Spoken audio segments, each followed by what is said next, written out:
I'm Cave Joel, and this is Comic Smack, the weekly comic show where we take closer, more in-depth looks at the coolest and most happening events going on in comics right now. And on today's show, yes, that's right, the Mighty Thor issue number 5. It's a showdown of Viking proportions as Jane Foster is taking on Odin the Allfather, and only one will be left standing. Let's hop on in and see what happens next, shall we?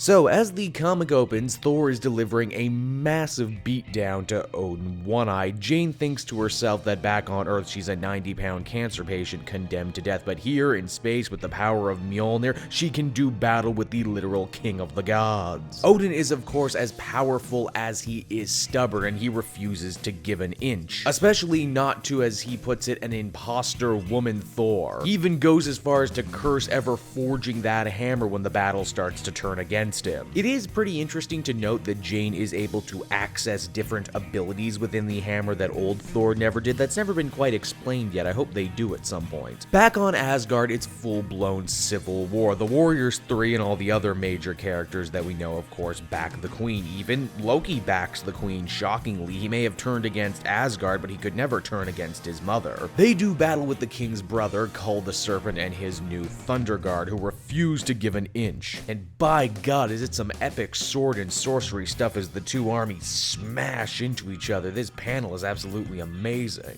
Over in the Light Elf realm, things aren't exactly going well for them. Malekith the Accursed binds himself in marriage to the Queen of the Light Elves, making his invasion of their realm completely legal.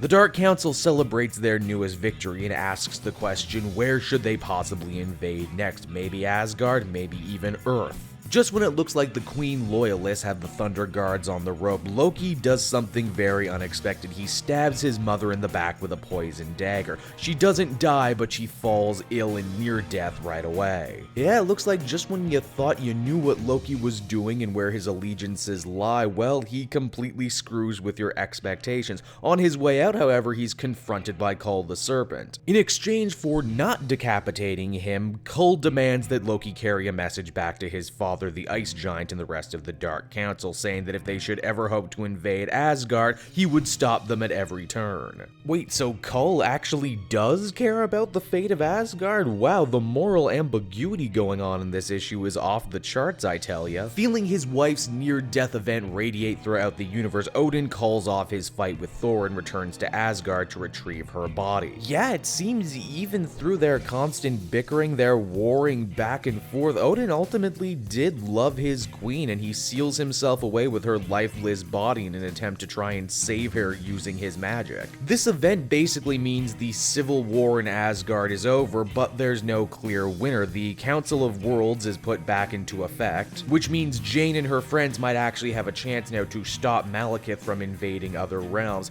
But Kull the Serpent now sits on the throne of Asgard as King Regent. So it looks like our heroes are going to have to take the bitter with the sweet on this one. One thing, however, is certain: the world needs Thor now more than ever. And Jane Foster is more than happy to carry that weight. But wait, there's more, and this is a gigantic spoiler, so I'm giving you a chance to back out now if you want, okay? Don't say I didn't warn you. You see, Odin wasn't the only one who could feel the near death of the Queen. Someone else out there felt it in the deep recesses of space. Someone who is a prisoner of a group of aliens. That person is, of course, Thor, Odin's son. He's being held captive by a group of mysterious aliens, but even more than that, we see the Thor hammer from the Ultimate Universe, the one that got transported to the main 616 universe after the end of Secret Wars. The Mighty Thor number 5 is one hell of a conclusion to this newest arc, and yet another cherry on the sundae that is Jason Aaron's time within the Thor universe. The man really is building a multi-layered epic. There's Shakespearean betrayals, cosmic action, what's not to love? Loki is once again made an incredibly fascinating character with dual motivations. You're not really sure whose side he's on. I mean, yeah, he stabbed his own mother in the back, but he also helped stop a potentially devastating civil war. Jane really does take a level in badass this issue. I have to wonder, had the fight between her and Odin carried on, would she have actually managed to win or not? And then, of course, there's that stinger at the end, which, man, that just opens up a million new avenues for this book to take, and I cannot wait to see where it goes from here. Overall, I give this book an incredibly positive 9.5 out of 10. And might I recommend, if you want to catch up on the Thor saga, or any trade for that matter, you buy it through Book Depository. It's no joke my favorite place to buy trade paperbacks. There's no cost for international shipping, and if you buy through my link, which is on the screen right now, not only would you be getting yourself a little something, but you would be helping support me in making more videos like this one. Hey everyone, thanks so much for watching my newest video. I hope you enjoyed it, and I hope you'll feel like checking out some more videos I have on offer here at Cape Joel.